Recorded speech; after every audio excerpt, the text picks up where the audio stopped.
Hello world, this is Jeffrey, JGB146 Blake for Hoopa Hideout, coming to you today with a look at what has changed in Pokemon TCG Live, because they've revamped a bunch of things. So to start out, I'm going to pull up the announcement that they made.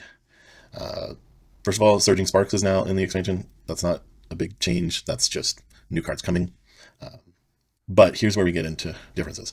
They have rebalanced the ranked ladder to be more approachable. A change has come in the number of rank and points needed to the number of ranks and the points needed to progress. And you can get a win streak bonus to help you advance faster.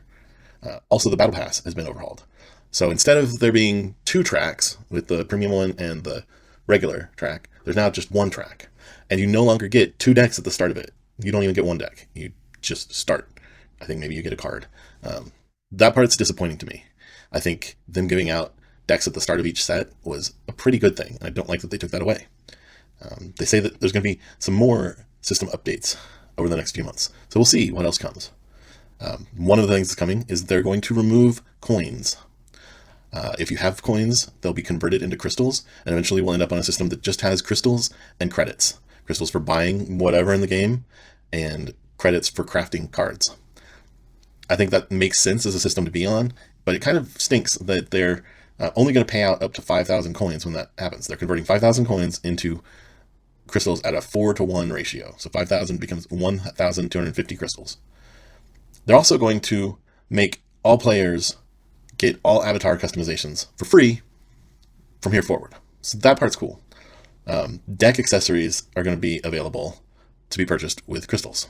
So what that means really is if you have, 50,000 coins, 100,000 coins, whatever, spend all but 5,000 to get whatever deck accessories you want. Don't spend anything on avatar customizations because everyone's going to get all of those for free. And then we have an announcement talking about Stellar, Terra Pokemon, and Ace Specs. We already know all that. You can review this by clicking here. Okay, so what do these changes mean? Well, first, let's look at the Battle Pass. You can see now I'm at the point that it takes 750 Battle Pass points to move from one level to the next. That started when I hit level 10. So the first 10, you only needed 500, and now it's up to 750. I don't know if that's going to increment every 10, or if it's going to go up a certain amount and then come back down. The amount that we're getting for the daily quests has been reduced to 220 for each. There's no longer a small quest and a big quest, it's just two quests. That seems a little bit lackluster to me, especially as I see now that the 750 has increased. Like when I first started out and I was seeing, it's 500 per level, 220 and 220, 440 total was cool. It's like, okay, we can still move from one level to the next using mostly points from the daily quests. But now, not so much. You do get a lot of points for winning battles if your opponent stays in the battle long enough for you to take all your prizes. You get points losing battles if you take prizes as well. So maybe it'll pan out. I know the first 10 levels seemed really fast. I did it all the first day, and usually I was going like a couple levels a day for the amount of play that I did yesterday. The rewards, like we said, we're not getting a deck. We just started off with one pack. That feels lackluster compared to what we used to be getting.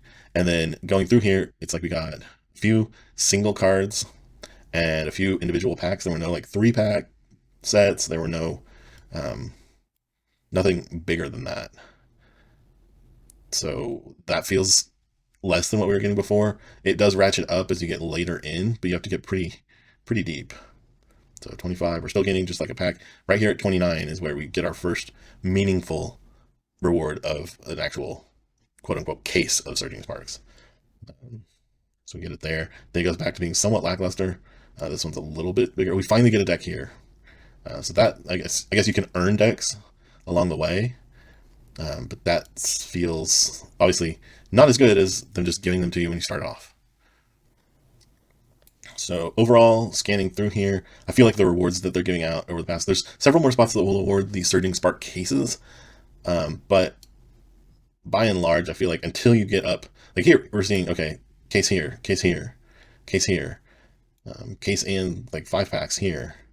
So as you get to the very upper tiers, okay, it's actually paying out pretty well.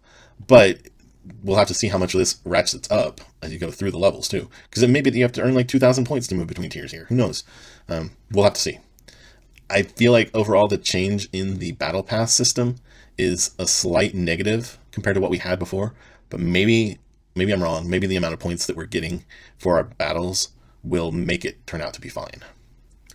The other thing that we want to look at is the ranked ladder. So everyone who had any points was reset to Pikachu level at 30. And you basically get, like, it's a very simple system compared to what it used to be.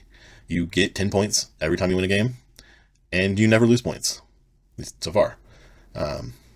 Maybe you lose points as we get into the upper leagues, but pretty much every league has 4 levels to it. So the Poke League has 4 levels, and you need 20 points per level. So that means you have to win a total of 8 games to get through it. You could probably do it in 7 games if you win all 7, because you get 13 points per level or per game after the second win in a row. So, I mean, obviously 3 times 7 is 21. So you could really do it in 6 games if you won all 6 in a row. Actually, no, 7 games. You can do it in 7 if you won all 6 in a row.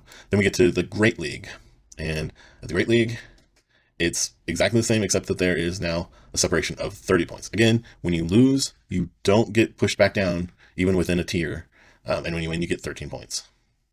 When we get up to the Ultra Ball League, we now have to go 40 points. So now it's win 4 games per little block, which means, of course, so first we have to do 8 games, -1 if we win all of them in a row. At the Great League level, since it's now 3 per tier, it goes up to 12 games to get through 12 wins to get through the Great League level. Again, you maybe could do it in 10 if you were able to win everything straight in a row. Ultra Ball level, we go up another 10, so it's now 40 per level, per block. So to get through the entire Ultra League, assuming you don't lose points from losses, you're looking at 160 points or 16 wins. And again, winning them all in a row probably turns that into like 13. And then it's the same thing for the Master League. It's still at 40. You still have 4, so that's another 160. So again, we'll say it's 13 to 16 games, depending on how many you win. And then you get to Arceus, and you'll stay at Arceus. So overall,